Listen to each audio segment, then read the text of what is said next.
ప్రియమైన వాళ్ళారా, ప్రభు అయిన యేసు క్రీస్తునామములో అందరికీ వందనాలు.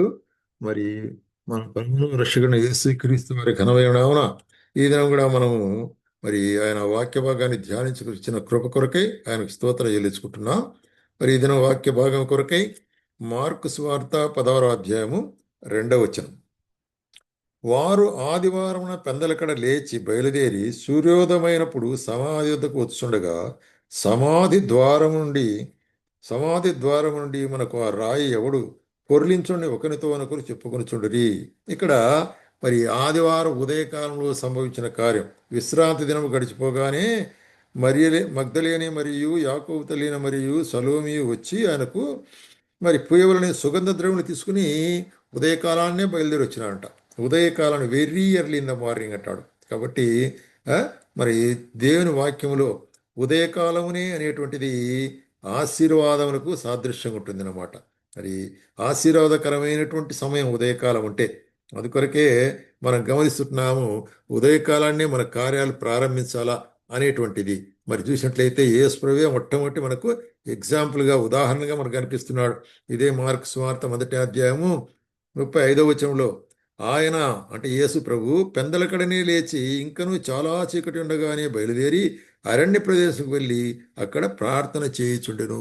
చూసావా, యేసు క్రీస్తు ప్రభువే పెందలకడనే ఇంకా చీకటి ఉండగానే మరి ఆయన అరణ్య ప్రదేశం వెళ్ళి ప్రార్థన చేసి ఉదయకాలంలో ప్రార్థించుట, ఉదయకాలాన్ని దేవుని సముఖమును వెతుకుట, ఉదయకాలంనే దేవుని ముఖము దర్శించుట. ప్రార్థన అంటే దేవుని ముఖము దర్శించి ఆయనతో మాట్లాడటం అనేటువంటి కార్యము మరి చాలా ఆశీర్వాదకరమైన కార్యంగా ఉంటుంది అనేటువంటి కార్యం చూస్తున్నాం.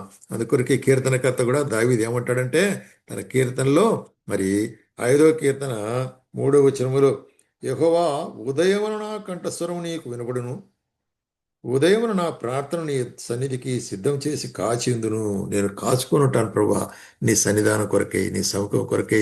నా దేవుడు ఎప్పుడు నా మొర వింటాడు, నా ప్రార్థన ఆలకిస్తాడు, ఆయన నేను ఎప్పుడు సంధించాలని ఉదయాన్నే లేచి మరి ఈ ఉదయాన్నే లేచేటువంటి అలవాటు నీకుందా సోదరి? అటువంటి అలవాటు మరి ఈ దినాల్లో చాలా తక్కువగా ఉంటుంది. మరి చీకటిలోనే సూర్యుడు ఉదయించక మునిపే మనం లేసే చాలా ప్రాముఖ్యమైన కార్యం అది. ఉదయకాలాన్ని ఆయన సముఖాన్ని మనం ఎదుర్కొలిసినారుగా మనం ఉంటున్నాము. యేసు ప్రభువానికి అట్లాగే మరి ఇక్కడ కీర్తనకర్త కూడా ఆ మాట చెప్తున్నాడు. ఉదయకాలం నేను కాచుకుంటున్నాను ప్రభు అంటున్నాడు ప్రార్థన. ఉం? ఎంత మరి దేవుని కొరకు వేచి ఉండటం ఉదయకాలాన్ని ఎంత గొప్ప ఆశీర్వాదం అనేటువంటి కార్యం మనం చూస్తాం. అదే యెషయా గ్రంథంలో మనం చూసినట్లయితే యెషయా గ్రంథము 26వ అధ్యాయంలో యెషయా ఏం రాస్తుంటాడంటే యెషయా గ్రంథము 6వ అధ్యాయము 9వ వచనం అండి. రాత్రివేళ నా ప్రాణం నిన్ను ఆశించున్నది, నాలోనున్న ఆత్మ ఆసక్తితో నిన్ను ఆశ్రయించున్నది. నీ తీర్పు లోకమునకు రాక లోక నివాసులు నీతిని నేర్చుకుందురు అనేటువంటి కార్యాన్ని ఇక్కడ మరి ఆ, చూసినట్లయితే యెషయా ద్వారా కాచుకొని ఉండుట, ఆసక్తితో కాచుకొని ఉంట ఉదయకాలాన్నే. మరి రాత్రివేళ కాచుకుందంటే ఎప్పుడు తెల్లవారునా అనేటువంటి దాని కొరకే కాచుకున్నాడు. కాబట్టి ఎంత గొప్ప మరి ఆశ్చర్యకరమైన ఒక ఆశీర్వాదకరమైన ఒక మరి వేచుండుట అనేటువంటి కార్యాన్ని చూస్తున్నాం.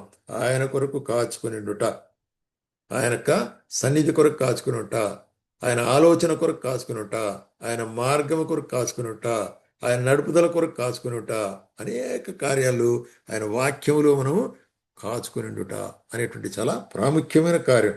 అందుకొరకే ఇక్కడ మనం ఏం చూస్తున్నామంటే కాచుకుని ఉండటం మాత్రమే కాదు, ఆయన సన్నిధిలో నేను మరి సంతోష గానములు చేస్తానంటున్నాడు. చూడండి 59వ కీర్తనలో చూసినట్లయితే 16వ వచనములో ఆ, నీవు నాకు ఎత్తైన కోటగా ఉన్నావు, ఆపద్దినము నాకు ఆశ్రయముగా ఉన్నావు, నీ బలమును గురించి నేను కీర్తించదను. ఉదయమున నీ కృపను ఉత్సాహగానము చేసేదను. దేవుడు నాకు ఎత్తైన కోటగాను, కృపగల దేవుడుగాను, నా బలమాని నిన్నే కీర్తించదు. నాకు ఎత్తైన కోటగా ఉంటున్నావు కాబట్టి మరి నిన్ను ఉదయకాలాన్ని కీర్తిస్తున్నట్టు పాట ద్వారా ఆయన స్తుతించుట, ఆయన స్తుతించే స్తుతి గానము అనేటువంటిది ఉదయకాలాన్ని మనం కలిగి ఉంట చాలా ప్రాముఖ్యమైన విషయం. మరి ఆయన్ను మరి ధ్యానించుట, మరి స్తుతించుట, ఆరాధించుట, మరి మహపరచుట, గణపరచుట అనేటువంటిది ఇంకా దేవుని ఉదయకాలంనే 10 తంతులు గల స్వరమండలముతో నేను ఆయన సన్నిధానికి వస్తానంటున్నాడు దావీదు. చేసినట్లయితే వాద్యముల ద్వారా మరి మన యొక్క పాటల ద్వారా, మన యొక్క మాటల ద్వారా, మన యొక్క ఆరాధన ద్వారా ఆయన మనం ఉదయకాలాన్ని మనం స్థుతించవలసిన వారంగా ఉంటున్నాం. అదే ఉదయకాలము మరి ఆయన యొక్క చిత్తము నెరవేర్చుటకైనటువంటి యొక్క ప్రోద్బలమును మనం చూస్తున్నాం. చూడండి, ఒక రెండు అంశాలు మనం గమనించినట్లయితే ఆదికాండం 22వ అధ్యాయంలో ఇక్కడ అబ్రహాముతో దేవుడు ఏమంటున్నాడు, అబ్రహామా, నీకు ఒక్కడైన కుమారుని అనగా నీవు ప్రేమించి ఇస్సాకు తీసుకుని మోరియాకు వెళ్ళి అక్కడ నేను నీతో చెప్పబో పర్వతముల్లో ఒక దాని మీద దహనబలిగా అతను అర్పించమంటున్నాడు. దేవుని ఆజ్ఞ.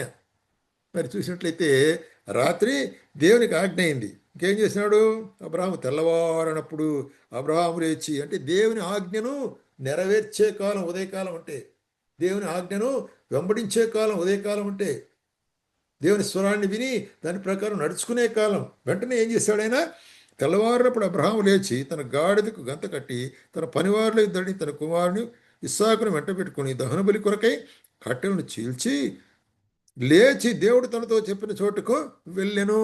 కాబట్టి దేవుని యొక్క ఆలోచన నెరవేర్చే సమయం ఉదయకాలం అంటే, దేవుని యొక్క ఆలోచన ప్రారంభించే సమయం ఉదయకాలం అంటే, ఆ విధంగా దేవుని మహిమపరిచడానికి కొరకే అక్కడ దేవుడు గొప్ప కార్యం చేశాడు అబ్రహాం యొక్క జీవితంలో. అదేవిధంగా మరి యెహోషువ గ్రంథంలో కూడా మనం చూస్తుంటున్నాము.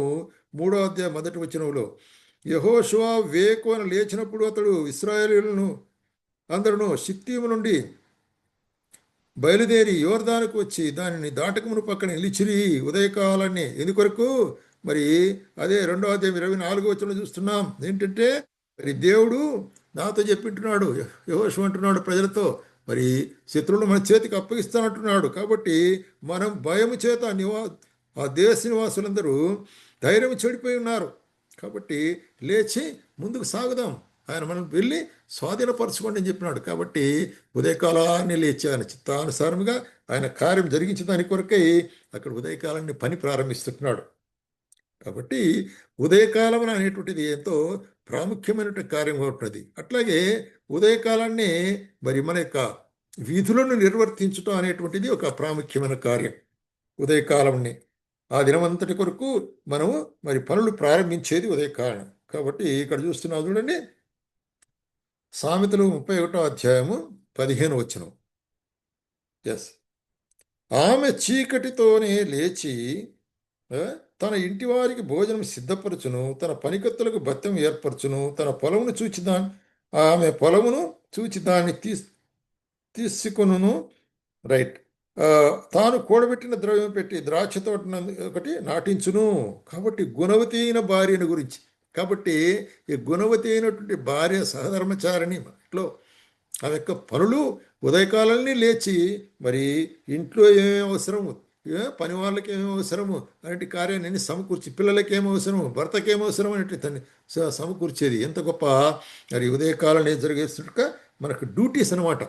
కాబట్టి మన జీవితాల్లో కూడా ఉదయకాలంలో లేచి ఆయన సన్నిధానం ఎదుగుట చాలా ముఖ్యం.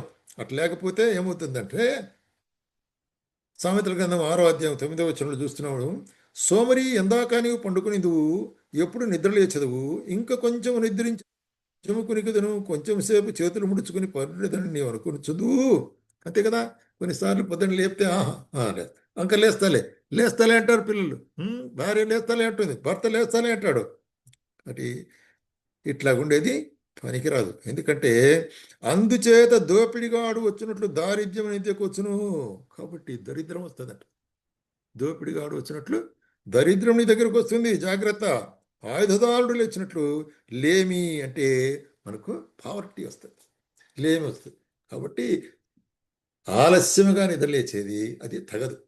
కాబట్టి విశ్వాసులైన వారికి అందరికి కూడాను ఉదయకాలంలో లేచినట్లయితే దేవుని ఆలోచనలు బయలుపరుస్తుంది, దేవుని కార్యాలు మనం చేసేదానికి ప్రారంభమవుతుంది, మన దినదిన పరిచయం చేసేదానికి సహాయపడుతుంది. మరి అన్ని కార్యాల్లో మరి అదేవిధంగా మనం ఇప్పుడు చదివిన భాగంలో ఉదయకాలాన్నే లేచి ఎవరు మరి మగ్ధలేని మరియు సలోమి వారితో కూడా ఉన్నవారు యేసు ప్రభు యొక్క సమాధి దగ్గరికి వచ్చిన ఉదయకాలాన్ని ఆయన దర్శించడానికి కొరకే, పునరుత్థానమైన ప్రభువును దర్శించడానికి కొరకే. ప్రియరా సహోదరుడ సహోదరి, నీ జీవితంలో ఈ ఉదయకాలం యొక్క రహస్యాన్ని ఎరిగినవానిగా ఉంటున్నావా?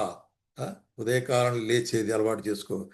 సోమరికరంగా మరి పరుండి నిద్రపోతుంటే దాని ద్వారా ప్రయోజనం లేదు, అది దరిద్రం వస్తుంది అంటున్నాడు. కాబట్టి ఉదయకాలం లేస్తే దేవుని యొక్క ఆలోచనలు, దేవుని తలంపులు, ఆయన కార్యములు, ఆయన ఉద్దేశములు నెరవేర్చడానికి ప్రభు మనకు తన మార్గాన్ని, తన వెలుగును, తన యొక్క స్వరాన్ని మనకు వినిపించేవాడుగా ఉంటున్నాడు.